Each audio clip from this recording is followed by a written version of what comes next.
Hey everyone, welcome back to my channel. Thank you so much for tuning in. And I'd like to give a huge shout out to each and every one of you who has subscribed to my channel. I still cannot believe that I have 4,000 plus subscribers subscribed to this channel. So it means a lot. It's just been crazy because I was not expecting my channel to grow. And suddenly it has grown and it has made me so nervous, excited, but at the same time, very grateful for the positive comments that you've left behind. Please keep them coming because it just warms my soul. It just motivates me. Anyways, I'm here to address a couple of important things that I feel I should communicate to you. I will be uploading one video every Sunday. That means I'll be able to upload only one video per week. But I have my reasons. I've started my PhD. I have got a lot on my plate, and my schedule is not allowing me to devote much time to making videos. And I'm really sorry. It saddens me to tell you this, but this is the reality. And I'd rather be honest with you than anything else. You know what? What scares me is if I start focusing on putting out maximum number of videos per week, then that will surely affect the content of my videos and it will compromise the quality. But I'm not ready to do that because my sole intention has always been to help you, and that's it. And I want you to derive the maximum benefit out of my videos, and I would like to focus on quality over quantity. And I hope we are on the same page when it comes to that because making a video takes a lot of time, it takes a lot of energy, and each and every video that I've put out so far, I have put my heart and soul into making them. But please don't be disappointed when I say I'll be uploading one video. I'll make sure that that video is worth it and it will help you get through the exam. And yes, I'll try my best to put out more videos if my schedule allows me because I want to. I want to help you and I know it's not enough. I feel that myself. Thank you so much for listening to me, and I hope you receive this news with the same love and kindness that you have given me so far. So let's not get carried away. I'll start the class now. Research.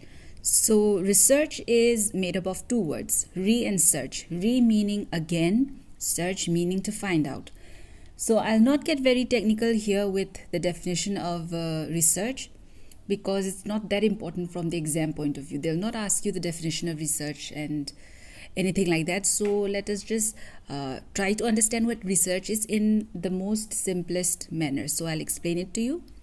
Research is generally a process of inquiry and investigation that is systematic and methodical and increases the knowledge. So, let us say you have an area that you would like to investigate on or that you would like to inquire about. And you conduct that investigation in such a manner that it is well planned. It is very structured, very systematic, and so methodical. And what it ultimately does is it leads to the addition of new knowledge in that area. It increases the knowledge. That is research. Research is not an acronym. It doesn't stand for anything. It is a word in itself. But I have given some words here which are associated with research. Okay, so the purpose behind giving you these words is just to make you remember the meaning of research more clearly, more deeply. Okay, we have rational way of thinking. We have expert treatment, search for solution in a scientific manner, exactness, analytical analysis of data, relation of facts, careful recording or critical observation, and honesty. So, research is a journey with a destination in sight and with a clear idea of which routes to take. And now let us look at the characteristics of research. Number one, we have objectivity. So, what is objectivity? Objectivity means the research should be completely free of bias. There is no place for partiality here. The researcher should not be influenced by money, should not be influenced by emotions, by people, power, fame, etc. So, it should be completely unbiased. Next, we have reliability. So, reliability has got to do with consistency. I'll give you an example. Let's say you are conducting a research 5 times, okay? Like the same research 5 times. And each time the same results are produced. So let's say the result is A. So each time A is produced, that means the same results every time. They are showing consistent results. And then only we can say the research is reliable. Okay, so that is what we mean by reliability. Next is validity. So it means correctness. How correct are the results of the research? How precise, how accurate are the results? Validity addresses a very important question. What is that? Are we measuring what we initially set out to measure? What we originally intend to measure? I'll give you an example. Let us say you want to measure the thickness of an object, okay? How thick an object is. You want to measure that. So you want to make sure that whatever tools, whatever tests, whatever procedures that you're using in this research, it should be in alignment with measuring the thickness of that object and nothing else. It should not measure the length, it should not measure the height or anything else. It should solely measure the thickness. The results should give you the thickness of the object. And instead, if it gives you the length or the height, then we can say the research is invalid, because that is not what we originally set out to measure. Our original intention was to measure thickness and thickness only, nothing else. But instead, the results are giving me the length and the height and everything else. That means the research is invalid. The research should be systematic. It should be scientific. It should be accurate.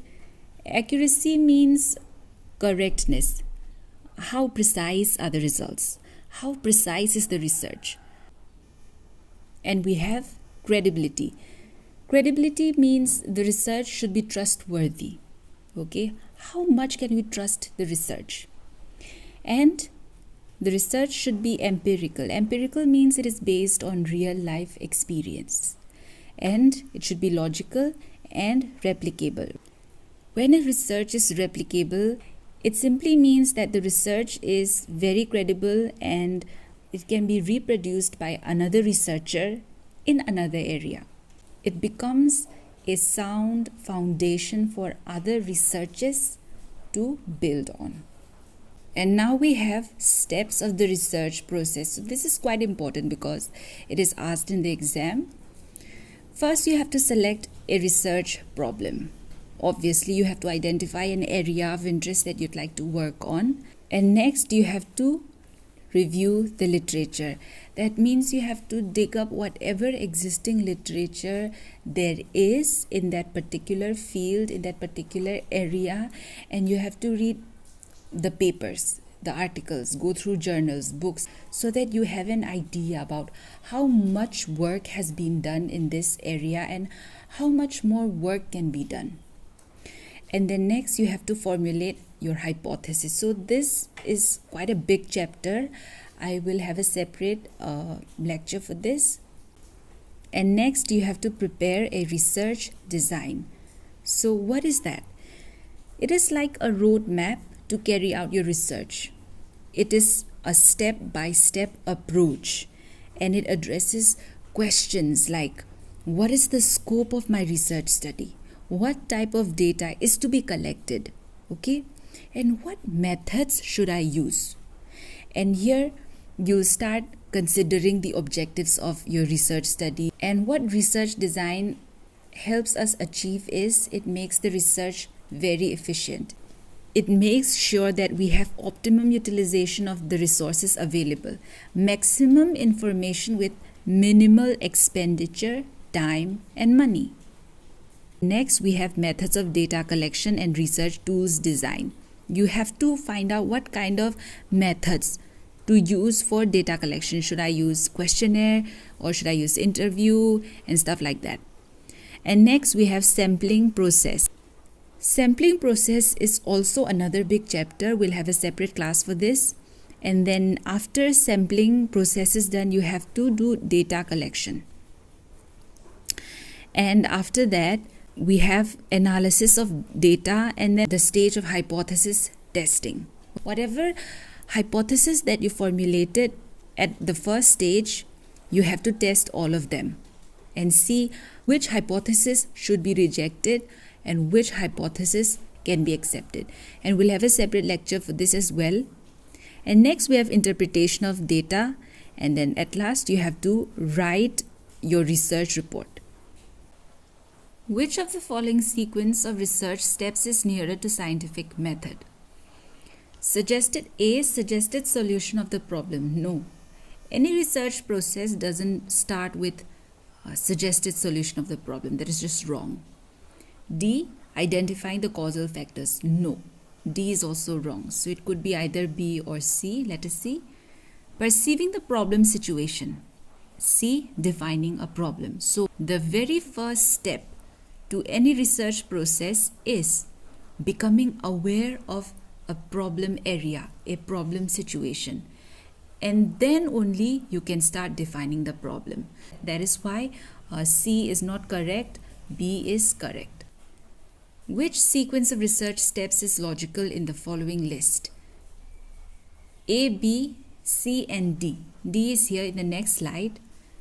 A, B, C. Okay, so B is wrong because you see any research process does not start with the development of research design. That is wrong. So let us cancel out B. We have A and C. Let us see. Problem formulation analysis. This is wrong because analysis comes towards the end. Okay, so A is wrong, B is wrong. So we are left with C and D. Problem formulation, hypothesis, making, development of research design. This seems to be precise. Collection of data, analysis, formulation, conclusion. And D, we have problem formulation, deciding about the sample. So this is D is wrong because formulation of hypothesis should come before deciding the sample or data collection tools. Okay, so our correct answer will be C. Which of the following is an initial mandatory requirement for pursuing research? Developing a research design, formulating a research question, deciding about the data analysis procedure, formulating a research hypothesis. So this question is very easy. Hence, I want you to answer this question by entering the correct option in the comment section. Types of research. So we're looking at descriptive research. The simplest way of explaining to you what descriptive research is, it is simply describing a situation. It is simply describing a phenomena. Okay? So keeping that in mind, it seeks to obtain precise information. About what?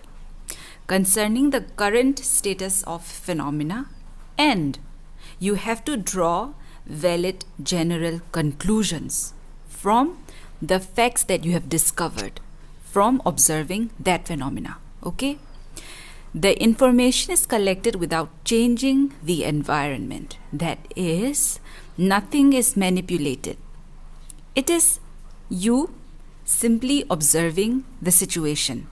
You cannot put your hands on anything and start experimenting with stuff. Okay, so the most notable characteristic of descriptive research is that you cannot manipulate the environment. You have no control over the situation. Your job is simple observation. Okay, and it addresses the questions what is or what was. So it should answer your question what is, not how, not when, why, etc. It is simply an attempt to describe, determine or investigate phenomena or population in their natural setting. That means you cannot intervene, you cannot interfere. You just observe what is happening in their natural setting. Surveys, fact findings, observations, case studies are some examples of descriptive research. Types of descriptive research. So A, we have survey studies or method. I think you already know the meaning of survey, right? It means close examination, inspection, scrutiny of something or someone, okay? So survey studies are conducted to collect what? Detailed descriptions of existing phenomena with the intent of employing data to justify current conditions or practices, or to make more intelligent plans for improving them. So there are 3 types of information collected. What are those? Data concerning existing status, comparison of existing status with the established status or standards, and lastly, means of improving the existing status. B, case study.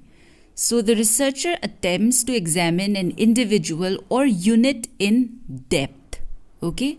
Observation, interview, questionnaire, and recorded data about the present status, past experiences, and environmental forces that contribute to the behavior of the individual or social unit.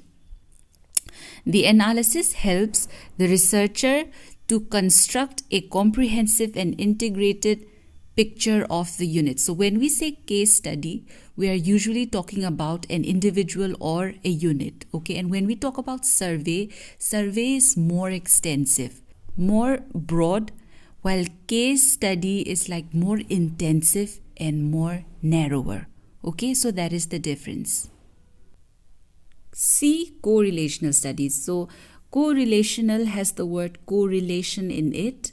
So obviously it means the study of the relationship between variables. So keeping that in mind, it is concerned with determining the extent of relationship existing between variables. So variables will have a separate class for this as well, because this is quite a big chapter in itself and we will not dwell on it now. Such studies are undertaken to discover or establish relationship or interdependence between 2 aspects of a situation. So 2 aspects here, variables. So we'll take an example, the impact of stress on students' performance in the exam. Stress is variable number 1 and performance is variable number 2. Got it? The relationship between a worker's high salary, so this is variable number 1, and efficiency, so this is variable number 2. So this is correlational studies. And lastly, we have ex post facto or causal comparative research. So what does ex post facto mean? It means after the fact, after the phenomena has occurred, okay? So that is why it's called after the fact research, and it's mostly used in social science, and the investigation starts only after the fact has occurred without interference from the researcher. So it deals with situation where the researcher cannot control or manipulate any aspect or variable. So one thing you must note about all the types of descriptive research is you have no control over the situation. Ex post facto included, okay? So it is used for conducting social research when it is not possible or acceptable to manipulate the characteristics of human participants. So I'll give you an example. How weight influences self-esteem levels in adults. Can you scientifically experiment with self-esteem? No. You can't experiment with someone's self-esteem. Nor can you make someone overweight or underweight. Right? This is what we mean when it is ethically wrong to manipulate characteristics of human participants. And next we have historical research. So descriptive and historical research are similar in a sense, but different when it comes to the timeline, because historical research studies the past. Descriptive kind of studies the present, okay? Focuses on the historical aspect of an issue of interest or problem, and it is the systematic collection and evaluation of data to describe, explain, understand actions or events that occurred in the past. No manipulation or control of variables here as well. Past is the primary focus. Experimental research or causal studies. So what this type of research does is it finds out the cause and effect relationship between variables, okay? So let's take an example. Smoking causes cancer. So smoking is the cause and cancer is the effect. So experimental research studies this type of cause and effect relationship.